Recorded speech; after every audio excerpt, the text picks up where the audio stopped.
Now, food that affects your energy body. எந்த சாப்பாடு நம்ம எனர்ஜி பாடி எஃபெக்ட் பண்ணும்? நம்பர் 1 வந்து இது வந்து மோஸ்ட் கிளீனஸ், இது வந்து மோஸ்ட் டர்ட்டியஸ்ட்.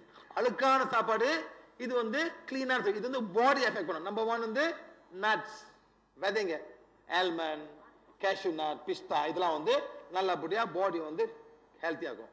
நெக்ஸ்ட் வந்து ஃபுட், ஃப்ரூட்ஸ். நெக்ஸ்ட் வந்து பழங்கள், பழ வகைகள்.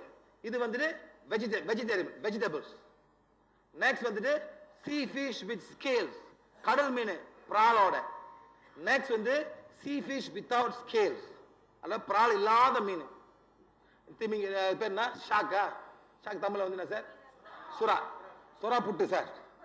சாப்பிடுறீங்களா சுறா புட்டு? சாப்பிடுறீங்களா? சுறா புட்டு சாப்பிடுறீங்களா? சுறா புட்டு செய்வாங்க, நல்லா இருக்கும் சார். அது நான் சைவமா இருக்குது முன்னுக்கு சார். சுறா புட்டு இது வந்து நெக்ஸ்ட். அப்புறம் வந்து ஆத்து மீன்.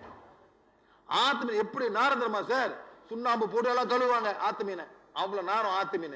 நெக்ஸ்ட் வந்து பறக்கிற பறவைகள், சிக்கன் அந்த மாதிரி. நெக்ஸ்ட் வந்து vegetable eating animals like goat, cow, deer. அப்புறம் தான் வந்து மாமிச திங்கிற மனித மிருகங்கள், பண்டி, பண்டில நாய், இந்த என்ன சார் லிசர்ட் தமிழ் பண்ணுவாங்க, கரடி, இது ஒரு லிசர்ட் வேணுமே, உடும்பு, உடும்பு, இதெல்லாம் வந்து இன்னும் கொஞ்சம் கீழே விழுவாங்க. நெக்ஸ்ட் தான் வந்து பண்டி, அது கீழே நான் வந்து விளாங்கோ, மயிர மீனும்.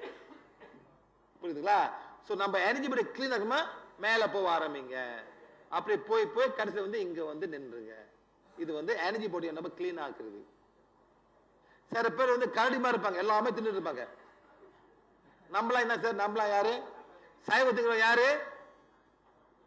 இல்ல சார், சைவத்திங்கிற வந்து இது மாதிரி சார், ரேபிட், ரேபிட் மாதிரி சார், ரேபிட் முயல் மாதிரி அப்படி இருப்பீங்க, ஒண்ணும் பண்ண முடியுங்க. அப்படி அந்த ஒண்ணுச்சுன்னா ஆத்தெல்லாம் வராது சார். பிகாஸ் அந்த மாதிரி நம்ம சாப்பாடு அந்த மாதிரி ஆக்கும். இது வந்து மாதிரி சரிங்களா?